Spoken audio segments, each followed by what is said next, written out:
Here's something that catches blended families off guard more than almost anything else we see. A couple remarries, they update their wills, they leave everything to each other. They feel good about it, they feel protected, and then one of them passes away, and the surviving spouse, without any bad intentions, remarries, or changes their will, or makes different decisions than the first spouse ever imagined. And the children from that first marriage, they may end up with nothing. Not because anyone was malicious, not because the surviving spouse is a bad person, but because the legal structure didn't account for blended family complexity.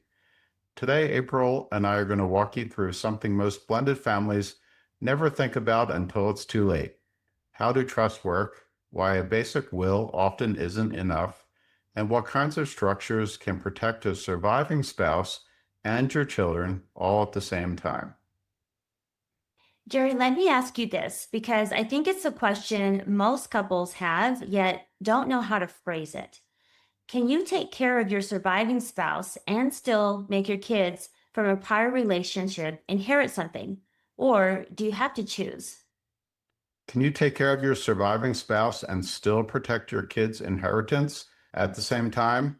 Or do you have to choose? This is the question at the center of blended family estate planning.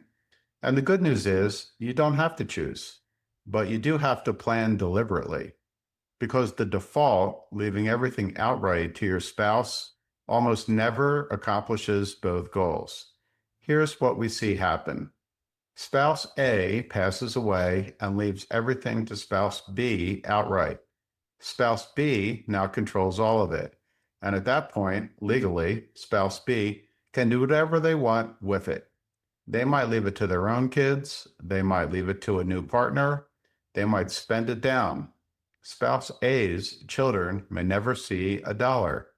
That's not a hypothetical. That's a pattern that plays out in blended families regularly. And it's why the conversation about trusts matters so much. What does the right structure look like? So, what does the right structure look like for a blended family? The most common tool we see used and discussed with estate planning attorneys is something called a QTIP trust. QTIP stands for Qualified Terminal Interest Property. That's a mouthful. So, here's what it actually means in plain terms. When the first spouse passes away, their assets go into this trust.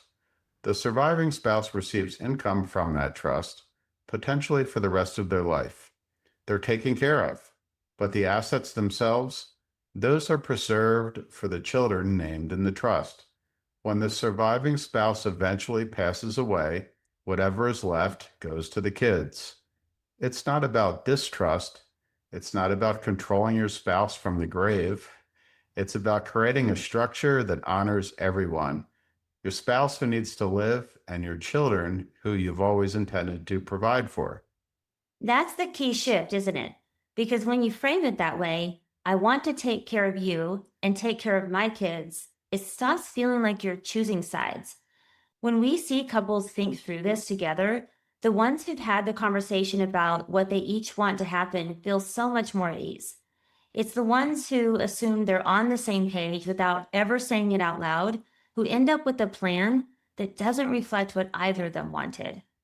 Jerry, what about a situation where a couple isn't sure what they want yet, where flexibility matters? What if a couple isn't sure about what they want yet and needs more flexibility in their estate plan? There's another structure worth knowing about called a disclaimer trust. Here's how it's different. With a disclaimer trust, when the first spouse passes away, the surviving spouse gets to decide in the moment how much they want to receive outright and how much they want to go into the trust. So if the surviving spouse has plenty of their own assets and doesn't need everything, they can disclaim a portion, meaning they pass it into the trust for their kids. If they need more, they take more. It builds in flexibility based on the actual circumstances at the time, not what a couple guessed 20 years earlier when they set up their estate plan. Now, and this is important, neither of us is an attorney.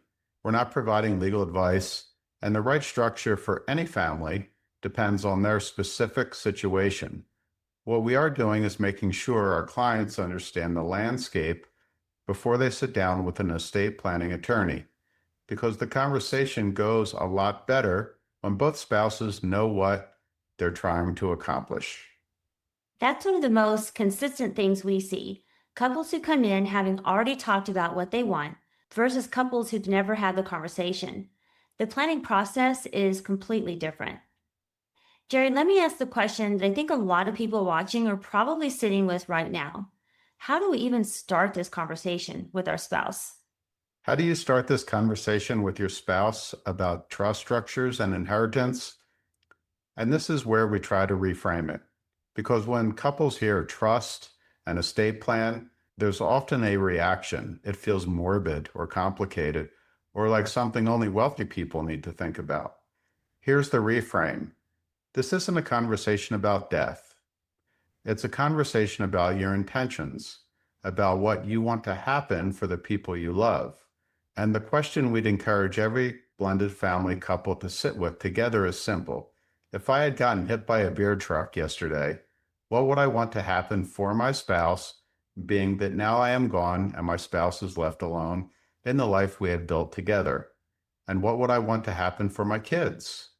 When you start there with intentions, not legal mechanics, the conversation becomes a lot more natural. And once you've had it, that's when you take it to an estate planning attorney who can translate your wishes into the right legal structure. That's the sequence that works. Intentions first, legal mechanics second. And that's what we do on our side. We help make sure the financial picture is coordinated with whatever structure an attorney puts in place. A trust that isn't funded or beneficiary designations that contradict the trust can undo all of that planning. If this is a conversation you know you've been putting off, that's one of the most common things we hear. You're not alone in that. It's also one of those things where the earlier you have it, the more options you have. If you'd like to think through what this looks like for your family, that's exactly the kind of conversations we have at White Oak Planning. There's a link to start a conversation with us in the description. You listened and watched this far. Isn't it time to start a conversation?